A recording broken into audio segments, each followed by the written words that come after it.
So I'm going to go in different directions here. Nothing's off limits? Anything? Yes. Okay. We're good. Well, first part is, I really want to go into the sacrifice, because Sam and I talked before about the sacrifice we make as an entrepreneur.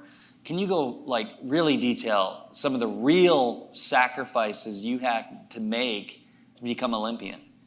That you haven't really shared or people don't understand. Yeah, I mean, I missed a lot of things.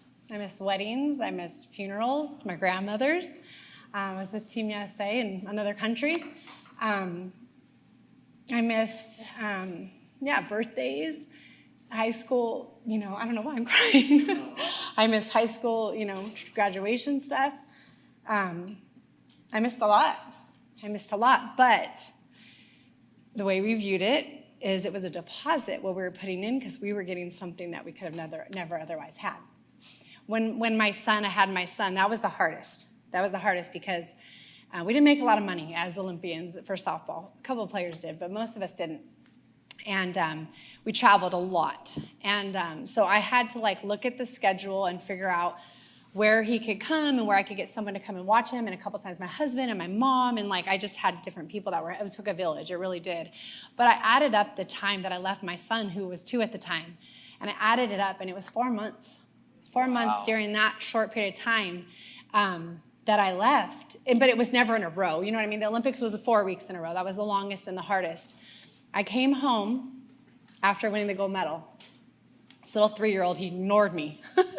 Finally, I'm ready to be home. I'm ready to be mom, full time. And he ignored me. And I remember, and that night he woke up in the middle of the night. He came into my room and he said, "Mom, please don't leave me anymore." But I was I'm done. I knew this was my goal. And then I knew this was it. It was worth it. I saw the light at the end of the tunnel, still had the passion. And then I knew, okay, this is a new season now. So there were a lot of sacrifices. Wow. Anything great, you're going to have to pay a price. And it's what is the price somebody's willing to pay? Yeah, and that's what I think it is. I was willing to pay it for that period of time. And then I knew, okay, I'm ready to not pay that price anymore. I want to pay a different price. Let's talk about, you said about money. So transitioning from Olympian into everyday life, how have you been able to leverage as Olympian for your own benefit from speaking or any other opportunities for what you do? Yeah, a lot of Olympians, everybody has different stories. Every sport is different. Some have a lot more support from their national governing bodies. For us, in Olympic year, if we win, we can make a good chunk of money. Helped us to get a down payment on our house when we got ours. So there were some little things. A lot of us, while you're training, you guys probably hear stories. I don't know, Home Depot, will hire athletes so they can make money, and then they give them time off so they can train, because they know that a lot of these athletes are just, starving athletes. And so for me, it was a lot of clinics. Originally, it started out as personal lessons, softball-wise, clinics, and then speaking eventually added. And then eventually, that has led me into commentating for college softball, ESPN. I do Westwood One Radio for the Women's College World Series every year. So eventually, it led into some other TV opportunities as well. So it's opened other doors eventually. A lot of my teammates go into coaching at the collegiate level especially. How has faith played a part of your success and who you are as a person? My faith is everything. My faith grounds me. I had a teammate in college who impacted my life in such a big way. She loved Jesus, and she was not afraid to say it. And I noticed something different. I always had a belief in God, but that was it. It didn't go any further than that. But she knew it deeper, and she knew the Bible, and she believed it. And she loved everyone, as I was so drawn to her. Well, she invited me to Bible study. I was I want this. I've always said I thought it, but I know nothing about it. So I started going, reading the Bible, saying, yes, God, I want to give you my whole life. Well, 3 years later, right after that last national championship, she was 21, she passed away in her sleep. She had diabetes. She was a little girl, and she went to sleep one night, and she passed away. And yesterday, listening to John Lee Dumas's story about when he was in the military and lost some of, people close to him, and how he realized, I'm going to live my life to the fullest. That's what happened to me. 22 years old. She's gone at 21. I hadn't really had somebody young that I had lost before. And I remember thinking, you know what? I might be gone tomorrow. None of us are guaranteed tomorrow. And I was I am going to make a difference wherever I go. God, I know you have a time for me, and, but I'm going to try to be the person that you've created me to be. I want to love people wherever they're at. I don't care how different people are. I don't care, whatever they believe. I want to be loving. I want to be kind. I want to be someone that comes into a room and changes the positivity. And so it's at the core of who I am since I've been 22 years old. I've been like, if I'm gone tomorrow, I want people today to say she was the real deal. She wasn't, somebody that was so caught up in her, softball success or what other people thought of her, but she was real and she was kind and she was genuine and she lived for God. It's so powerful. It made me think of a few stories, and I'll share one, but faith, whether it's in a higher power, faith in yourself, faith of where you're going. Samantha and I haven't really shared publicly, but we, 2 years ago, witnessed a car accident, and we were first on the scene, and we held a girl's hand, 21 years old, and she passed away. And it was stuck with me, and it makes you look at life. 21 years old, you have a life ahead of you, and it's gone. And so it's like you feel so close to somebody that you don't know, but you're with as they transitioned. And so it really challenged how we looked at life and how life is short. Many people take life for granted. Yeah. You could die tomorrow. And I think that's a big point too. Like you said, Drive You and John Lee Dumas. Me, mm-hmm. I don't live with any regrets. Yeah. I do. I live to the fullest as if I could die tomorrow and be grateful. If one day it comes unexpectedly, I know when I meet my maker that, hey, I'm proud of what I did. And that's a driver. Yeah. So for you, talk about this transition now. You're an amazing speaker. You are a podcaster. Mm-hmm. Can you share about the Gold Standard podcast? Yes, I have the Gold Standard podcast. Brian Post, who you all listened to earlier, we met a year ago. And honestly, that's what I love. You can meet one person, it can change your life. Yeah. And meeting Brian, who connected me to Brandon, the mastermind, everything, but Brian was like, hey, have you ever thought about doing a podcast? And I was like, I've thought about it. But I was like, if I'm going to do something, I have to have the purpose behind it. I have to know why I'm doing it and really believe in it, But I have. And so we launched in June, Major Media League, that platform that he's talking about for athletes, that is launching soon. They sponsor it.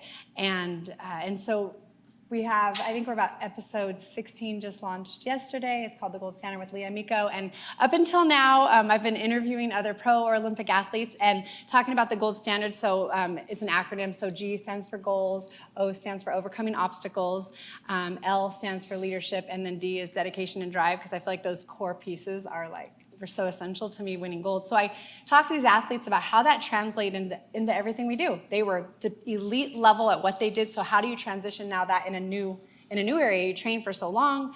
Pro baseball players, they get out when they're 35, and you don't want to just go now all of a sudden you're at the bottom rung again. But yet you were this best of the best, for so long. And so how do you deal with that and transfer that quickly? And so we do that. But I was talking to John Lee Dumas earlier, and he gave me some advice to make some changes on my podcast. So we're going to make some shifts. We're going to make some shifts and, use my own voice a little bit more and, start sharing a little more often and kind of sharing my message instead of just always listening to everybody else's message. What's the common theme? So you interview all these athletes, Olympic gold medalists like yourself. What's the common theme you see across the board with all of them that they do that's alike? So one is that either the dream was planted inside of them because they saw something or somebody spoke it into them. Hey, I think you can be an All-American. And all of a sudden, I'm going to go be an All-American. I hadn't thought about that yet. So that's very common. Or it was just this desire inside. I know I'm going to ask one NBA player, do you know you're going to be an NBA player? Yes, I knew I was going to be an NBA player. And so just that knowledge, that's where I'm going, this is what I'm going to do. Work ethic, just they want to put in. They want to put in more time. Some of these male athletes, it's interesting though. A lot of them seem like it takes them a little longer to learn some of these lessons. And then I just think that leadership. I think a lot of them are leaders and work on that and that influence that they have over other people. That's what I think happens. They make people around them better, so therefore now all of a sudden everywhere you go, everything's elevating. So I'm curious. I think about, so you're on that podium 3 times, and you won, you the highest level. And I think about my life moments in my life, and we all have had our, let's say, gold moments, our Emmy Award-winning moments. And for me, it was like looking back when we had created a show and Emmys, and looking back, it's like, wow, all the things we had to do is like life flashed before your eyes, in your mind as your experiences, the euphoria and adrenaline going through. It's like, holy shit, like, did it, you know? Mm-hmm. And it's emotional and all these thoughts. And can you explain in the best way, descriptive of, you guys won, you're on that podium. Tell me what's going through your mind. Like, what are you feeling? What are you thinking? Well, we already had the dog pile and the, like, in the bathroom, like, getting ready, getting our, award jersey on, like, just so excited, we probably didn't even have pictures to take selfies at that time. We didn't take selfies back then, but, our little cameras taking pictures of each other, and then they announce us to come out, and then you step up as a team. And I just remember, first of all, I tell people it's like every emotion at once, like, literally, like the gratefulness. Just, I'm so thankful to, like, have had this opportunity, the pride, like the national anthem being played, you guys, it's just never the same after you've stood on a podium. It's just not. The team, like, standing next to me, I literally am like, I wouldn't want to be up here alone. I've always said I'm so much better of a team player. Like, I wouldn't want to be an only athlete on a podium. Like, I was relieved because there was a lot of expectation. So it's almost like we did it. You're so excited. You just want to, like, and then the last thing I will say is, especially my very first one, I immediately, it's so weird, but, like, I thought about, first of all, I looked over to my mom and dad and sister and brother that were in the seats in Atlanta, and just literally with tears in my eyes, just, like, immediately after it was placed, like, I waved right at them. And I just was like, all those pitching lessons, all those practices, all those tournaments, all our family vacations became softball tournaments. And I just remember, like, and then I literally thought about the fields guy at Arizona who loved his job. He loved his job. And he's like, this is the best field in the country. And then I got to play on it. And then that elevated. And I just remember thinking, because everybody else did their job, like, I was able to get up on this podium. That's pretty powerful. Everybody else lifted me. Yeah. So with that experience, what's your next gold medal in your own version of life now? Oh, I'm just so excited. I just want to do all the things. So I'm having to narrow it down. And I do have to say, Brandon, though, like, meeting you in this year with the mastermind and the group of people, because I'm so about team, and it was a team. It was family. Yeah. But team is the other word, right? Team and family. And I just think the possibilities are endless. For me right now, my number one thing is, after I got done playing, I just got this crazy passion to speak. But I literally was like, it didn't make sense, because I was like, I had every reason why I couldn't speak and why all my teammates were so much better.